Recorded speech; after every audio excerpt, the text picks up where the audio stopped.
In the peaceful suburb of Bushey, Hertfordshire, life moved at a gentle pace. Nestled in a quiet cul-de-sac, the Hunt family's £800,000 home stood as a testament to their success and happiness. John Hunt, a beloved BBC horse racing commentator, his wife Carol, and their daughters Hannah and Louise, were the picture of suburban bliss. But on a seemingly ordinary Tuesday evening in July, their world, and the world of those around them, would be shattered in the most horrific way imaginable. As the sun began to set on that fateful evening, neighbors heard piercing screams emanating from the Hunt residence. At first, they mistook the cries for those of a distressed child, a common enough sound in a family-friendly neighborhood. But as the screams intensified, it became clear that something far more sinister was unfolding. Inside the house, a nightmare was playing out in real time. Carol Hunt, 61, and her daughters Hannah, 28, and Louise, 25, found themselves face-to-face with a monster they knew all too well. Kyle Clifford, a 26-year-old ex-soldier, and Louise's recent ex-boyfriend had entered their home armed with a 3-foot crossbow. The women's desperate cries for help would be their last. A man who had once been welcomed into their home as Louise's partner now stood before them as their executioner. The relationship between Kyle and Louise had ended just a week earlier, a breakup that had left Louise visibly shaken. Friends later recalled how she had recently crashed her car into a telegraph pole outside the family home, a sign of her distress that now took on a chilling new significance. As night fell, the tranquil street became a crime scene. Neighbors watched in horror as armed police swarmed the area, their urgent commands cutting through the evening air. "Stay in your house," they shouted, effectively putting the entire neighborhood on lockdown. The Hunt family home, once a symbol of safety and comfort, had become the center of a nightmare that would grip the nation. In the chaotic aftermath of the attack, a figure was seen darting out of an alleyway directly behind the murder scene. Clad in black, the man was captured on camera calmly striding away, a crossbow tucked under his arm, hidden beneath a white sheet. This chilling image would soon be plastered across every news outlet in the country. The killer's escape was as brazen as it was terrifying. He passed within feet of a female neighbor who stood alone on her driveway, stroking a cat. The woman, startled by the barely concealed weapon, could never have imagined the horror that had just unfolded mere yards away. This moment of normalcy, juxtaposed against the backdrop of unthinkable violence, would haunt the community for years to come. As news of the brutal triple murder spread, the peaceful town of Bushey found itself at the center of a national manhunt. Kyle Clifford, now Britain's most wanted man, had vanished into the night, leaving behind a scene of carnage that would shock even the most hardened detectives. The hunt for Clifford was intense and far-reaching. Schools were put on lockdown, armed police raided homes, and ordinary citizens found themselves scrutinized as they went about their daily lives. At London Victoria Railway Station, commuters were surprised to find their morning rush slowed as police scanned every face in the crowd, searching for any sign of the fugitive. But who was Kyle Clifford?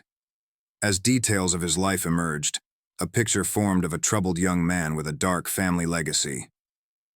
Clifford had served briefly in the Queen's Dragoon Guards, but his military career had been short-lived.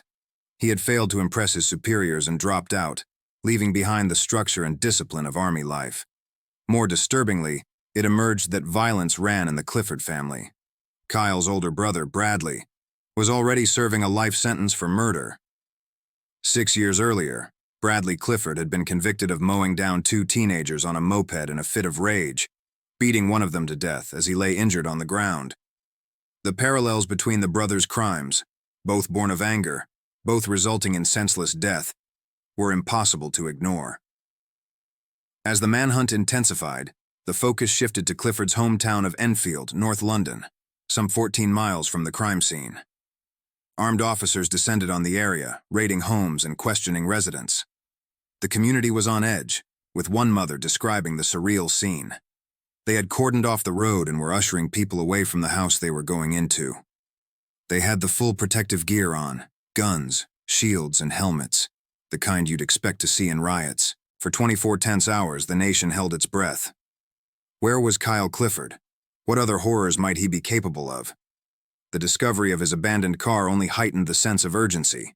He was on foot, possibly still armed, and could be anywhere.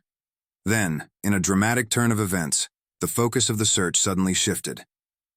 Just a short walk from Clifford's last known address, Lavender Hill Cemetery became the unlikely stage for the final act of this real-life thriller.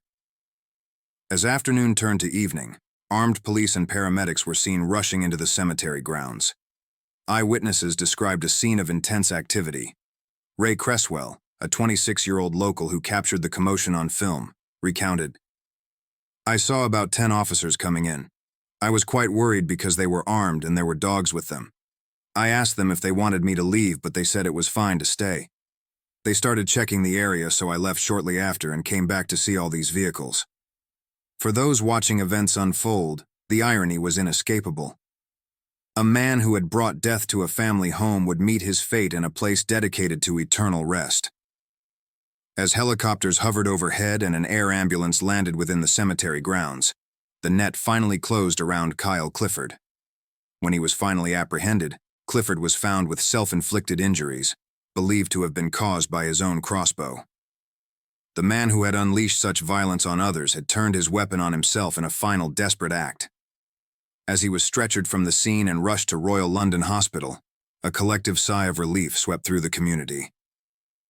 The nightmare, it seemed, was over, but for the Hunt family and those who knew them, the nightmare was only beginning. John Hunt, who had been away at Lingfield Park Racecourse when the attack occurred, returned home to a scene of unimaginable horror. The life he had built, the family he cherished, had been torn apart in an act of senseless violence. The impact of the tragedy rippled through the racing community and beyond. Julie Harrington, chief executive of the British Horse Racing Authority, spoke for many when she said, "The thoughts of everyone at the BHA are with John Hunt, his family and friends.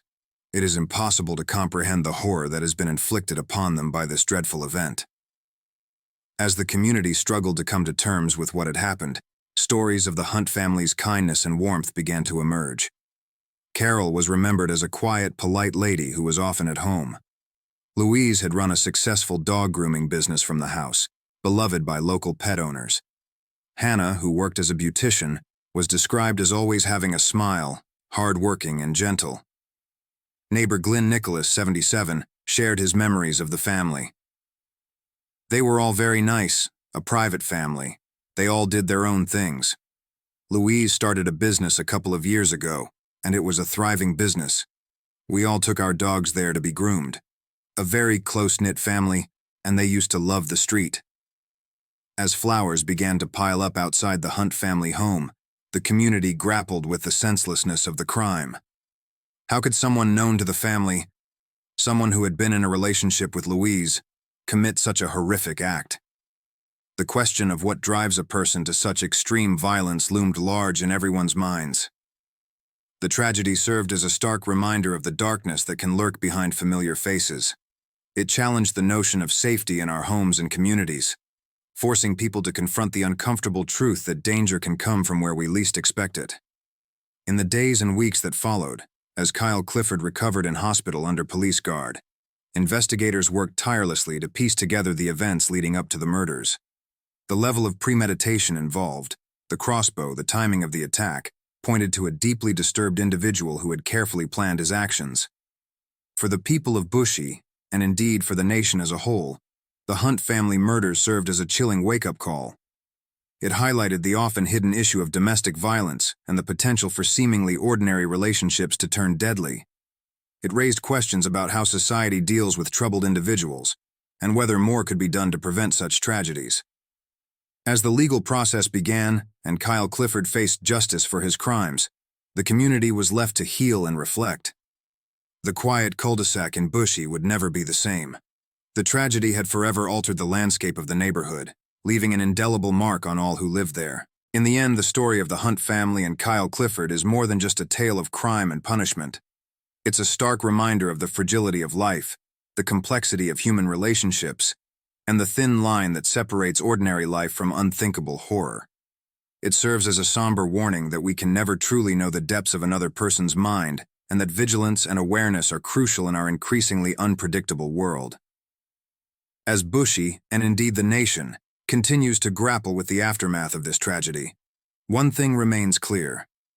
The lives of Carol, Hannah, and Louise Hunt will not be forgotten. Their story, though ended too soon, will serve as a lasting reminder of the preciousness of life and the importance of cherishing those we love. In a world capable of such darkness, it's a call to hold our loved ones closer and to foster communities of support and understanding. For in the face of such tragedy, it is our connections to one another that ultimately see us through.